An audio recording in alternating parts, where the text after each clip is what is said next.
अस्सलाम व्यूअर्स, मैं हूं शाहीन अर्जुमंद और आपको आज की इस वीडियो में वेलकम कहती हूं। आज मैं आपके साथ शेयर करूंगी skin whitening with gram floor.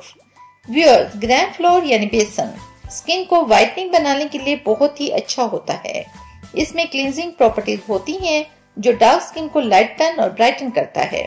साथ ही ये स्किन से एक्स्ट्रा ऑयल प्रोडक्शन को भी रिड्यूस करता है और स्किन से सन टैन, डार्क स्पॉट्स और पिगमेंटेशन को रिड्यूस करके स्किन टोन को इम्प्रूव करता है। तो चलिए इस अमेजिंग स्किन वाइटनिंग रेमेडी को बनाना शुरू करते हैं। लेकिन अगर आप पहली बार मेरे चैनल पर आए हैं तो मेरे चैनल को सब्सक्राइब करके बेल आइकन को जरूर प्रेस कर लें ताकि आपको मेरी तमाम वीडियो सबसे पहले देखने को मिल सके। इस रेमेडी के लिए सबसे पहले एक बाउल में 3 टेबलस्पून ग्राम फ्लोर यानी बेसन लीजिए। फिर इसमें 2 टेबलस्पून योगर्ट यानी दही ऐड कर लें। फिर 2 टेबलस्पून लेमन जूस ऐड करें और 1 टेबलस्पून हनी ऐड करके इन सबको अच्छी तरह से मिक्स कर लीजिए।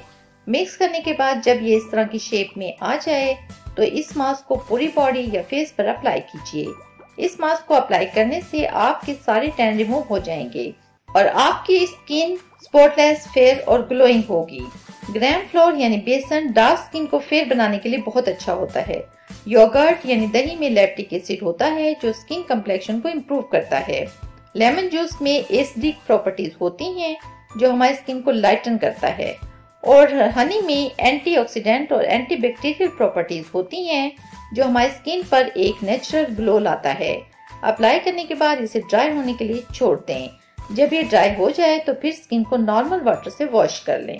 अब चलते हैं दूसरी रेमेडी की तरफ। ये आपके बालों के लिए है। इसके इस्तेमाल से आपके बाल मजबूत होंगे, घने होंगे और शाइनिंग होंगे। इस रेमेडी को बनाने के लिए सबसे पहले आपने लेना है योगर्ट यानी दही। दूसरे नंबर पर आपने लेना है बेसन। इन दोनों चीजों को अच्छी तरह से मिक्स कर लें। फिर इस पेस्ट को अपने बालों पर अप्लाई कर लें और तकरीबन 20 मिनट तक लगा रहने दें। 20 मिनट के बाद अपने बालों को वॉश कर लें या शैम्पू कर लें। इस पेस्ट के यूज से आपके 2 मुहे बाल रिपेयर होंगे, आपके बालों की जड़ें मजबूत होंगी। इस पेस्ट में आप ऑलिव ऑयल भी शामिल कर सकते हैं, लेकिन ये टोटली ऑप्शनल है। तो व्यूअर्स, उम्मीद है आपको आज की वीडियो पसंद आई होगी। अगर ऐसा है तो वीडियो को लाइक और शेयर करें। इससे रिलेटेड कोई सवाल है वो आप कमेंट बॉक्स में पूछ सकते हैं और चैनल को सब्सक्राइब करना मत भूलें। मुझे दें इजाजत, कल तक की एक नई वीडियो के साथ। तब तक के लिए अल्लाह हाफिज।